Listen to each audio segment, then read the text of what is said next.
You ask Tiger to solve. This deals with linear equations with one unknown. The final result is x equals -1/5. Let's solve it step by step. Simplify the expression. Group like terms.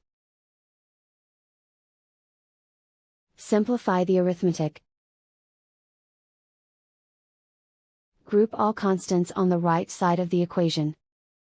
Subtract 9 from both sides.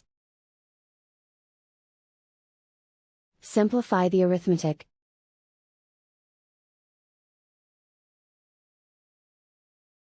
Isolate the x.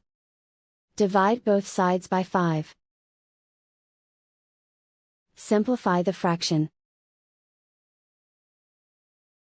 And so the final result is x equals -1/5.